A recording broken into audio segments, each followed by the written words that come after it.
Goldman Sachs has put a number on what AI actually does to India's job market, and the headline isn't job losses, thankfully, it's who gets left out of the upside of things. And well, nearly half of India's non-farm workforce is said to be boosted by AI, while only a small slice actually faces real risk of losing their jobs to it. Well, before we get into this very interesting development and observation, here is an observation from my end. Did you know that Cypher 2026 is back? It's in its 10th edition. It is India's biggest AI summit and expo. And IBM Bob is presenting Cypher 2026 this time around, which makes it bigger than ever. It shall take place in October of this year. The venue is KTPO Bengaluru. And I know you're very serious about your AI and tech. Oh, by the way, do you want to have a conversation with Vatsal Seth? Well, he's going to be there. Navya Naveli Nanda is going to be there. Arjun Erigas is going to be there. I am going to be there. And of course, lots more people are going to be there. So, well, I'm pretty sure that you're very serious about your AI and tech, which then ensures that you shall be at IBM Bob presents Cypher 2026. And now, for this wonderful development. Chief India economist Santanu Sen Gupta's report estimates Gen AI could handle 9 to 17% of the tasks India's non-agricultural workforce currently does. But that's tasks, not jobs. Weighted by occupation, only 8 to 12% of non-farm employment carries real substitution work, while 42 to 48%, close to half, gets complemented. AI making people more productive rather than replacing them. The jobs actually at risk are very specific. Let me go ahead and elaborate on that. Clerical support and professional roles, some service, sale and technician work, and postal, telecom and back office financial functions. Exactly the repetitive task jobs India's BPO industry was built on. Now, clerical support workers specifically top that list, facing the highest substitution risk of any occupation in the report. Manufacturing, construction and mining barely move, since that work stays mostly physical, and Goldman expects craft, trade and machine operator roles to actually grow, which is nice. Education, healthcare, media and financial services get the largest complementary boost, since so much of that work is knowledge-based rather than physical. Now, Goldman puts a number on the payoff as well. AI could add roughly 0.4 percentage points to India's annual productivity growth over the next decade in the baseline case.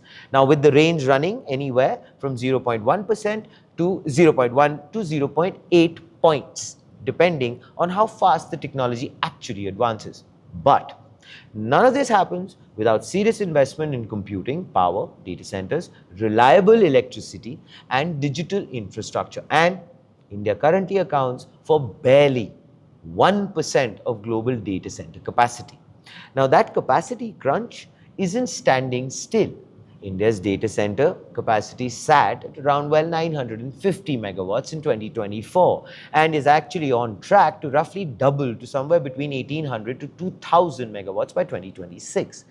The 1% global share is a snapshot, not so much a fixed number. So please, let's not criticize it before we kind of go ahead and see the bigger picture.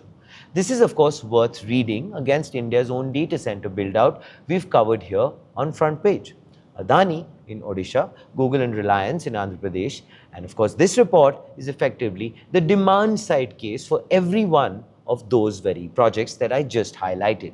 You are, of course, highlighting everything is the front page take. So the real risk to Indian workers isn't AI taking their job outright. Okay, it's a country moving fast on AI capability, but too slowly on power and compute, leaving displaced clerical workers with the downside already here, while the upside is, well, sitting years of infrastructure away.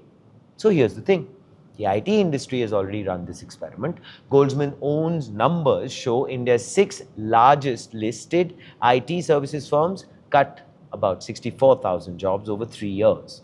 Now, in that same window, the broader tech ecosystem, including global capability centers, added roughly 700,000 jobs. So then, here's the question. Is India's AI story actually a job story right now? Or is it a power and data center story wearing a jobs headline? One that won't pay off for workers until the compute catches up. Interesting. What if I add a twist to that? And I say that the way software is being now perceived and developed, a lot of companies are looking at their models to consume less of compute capacity, which then, well, goes ahead and makes us wonder that will compute capacity still remain a big constraint as we keep moving on? Also, the fact that if you're talking about jobs constantly, yes, it's a matter of concern, but I believe it's a technology which is nascent right now. It's growing. It seems to be maturing. People tend to go ahead and embrace it in different ways. People need to fall and get up and find their own voice. Maybe that is a transitionary phase as well. Also, how about the fact that Goldman Sachs is going ahead and presenting a report which at the end of the day shows you the upside, also is showing you the downside, fair enough, but it's also in a way countering the entire narrative around data centers itself. Well, those are just my thoughts. Please do let us know what are yours in the comments below. This, ladies and gentlemen, is Front Page by the AM Network. Like, share, subscribe, and always remember, think AI, think AI.